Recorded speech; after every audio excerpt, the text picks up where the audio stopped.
Welcome back to Inside Adelaide. Well, recently a local Adelaide family with an autistic child have come into the spotlight with plans to buy an old school and turn it into an autism school and therapy centre.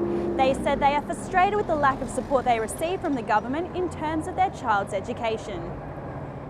In 2007, a study conducted by the Autism Advisory Board revealed that just over 10,000 Australian children have an autism spectrum disorder, or an ASD.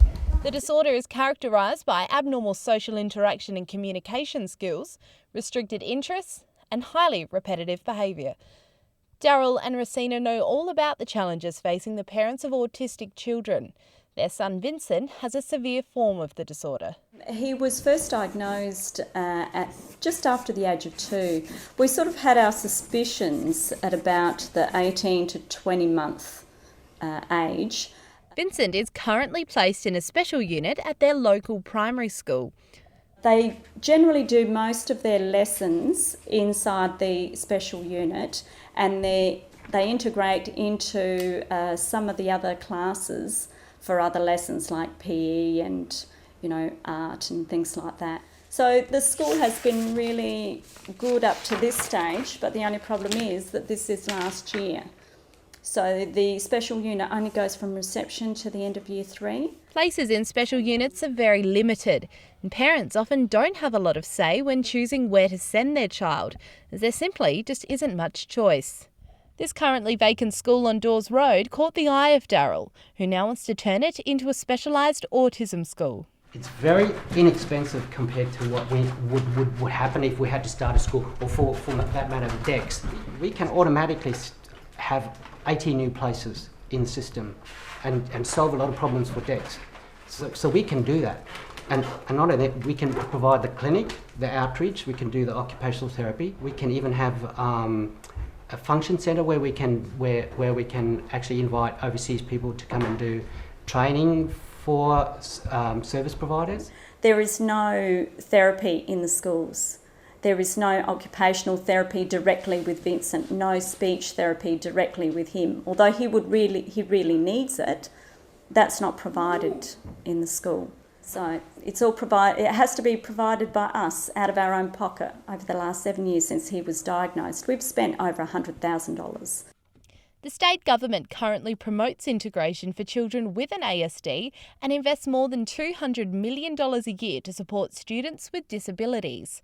While South Australia doesn't have an autism school, there are plans to establish 2 disability units in 2 separate Adelaide schools, which will have a specific focus on autism spectrum disorder. Educating a child is a difficult decision for anyone, but we're not adequately resourced to deal with kids with autism in the classroom. Robin Young, a Flinders University lecturer and psychologist, says that when it comes to educating children with an ASD, recognising individual needs is very important. If you don't understand the disorder, you might think these children are being oppositional. They might have a verbal tic and make some noises and you tell them to be quiet. Well, it's like saying switch off your disorder, they can't do that. So educating the parent or the teacher that they're going to do that, educating the other kids that not to make fun of this is part of the disorder, and acceptance of that. So I've seen integration work really well, and I've seen it go horribly, horribly wrong. But it's a case-by-case basis of what works. It is a spectrum disorder, and some of the children that we see have significant intellectual disabilities. So they will need very significant modified programs in the school system. If you had a child that was higher functioning and was able to cope in the mainstream, they could integrate more lessons. But Vince is not quite able to cope with mainstreaming. His language is very limited. His social contact is non-existent. But you really need to ameliorate a child's symptoms by teaching him how to learn before you can just include a child for the sake of inclusion. It doesn't work that way. Autism SA were unavailable for comment, but did release information stating that currently many Australian students with an autism spectrum disorder are not receiving the appropriate educational support and services they require. Like many other ASD children, Vincent's schooling future is currently unknown. We don't know. We don't know. Later on this year, probably about the middle of the year, a panel will decide where there are vacancies in the area, and if we're lucky, Vincent will be placed in one of those schools. Rosina and Darryl will aim to raise the $1.5 million to purchase the property. Lauren Waldhuter, Inside Adelaide. The Adelaide Soul Surf Festival is the largest Latin dance event ever to be held in South Australia. Presented by the Latin dance and entertainment company Latino Grooves, the festival is held annually, with 2 days and 3 sizzling nights of Latin dance parties and workshops. For 3 days and nights, Latin dancers, instructors, musicians and DJs from all over Australia and the world converge here in Adelaide to celebrate Latin dance and music. It's the Adelaide Salsa Festival. It's held at the Dompolsky Centre and also right here at the Arkaba Hotel. Held in March, the Adelaide Salsa Festival is proudly presented by Adelaide's premier Latin dance school and entertainment company, Latino Grooves. Latino Grooves provides superior Latin dance tuition and boasts the finest Latin dance instructors and performers in South Australia. Latino Grooves has been responsible for other events such as the Latino Grooves Festival and many other international concerts. Speaking with organiser Julia Gonzalez, she explains how the festival has originated. Well, this is our 3rd year and we started the festival in 2009. My partner Hugh and I just really wanted to educate South Australia and share with Adelaide the beauty of Latin dancing, music and culture. The Adelaide Salsa Festival aims to educate South Australia about Latin dance by showcasing all the wonderful and diverse styles and interpretations that exist. Interstate and international artists provided their expertise and entertainment throughout the weekend. We choose artists that we feel are really talented and that can bring something new to the scene in Australia. Well, my name is Roberto Paul and I'm DJ Roberto.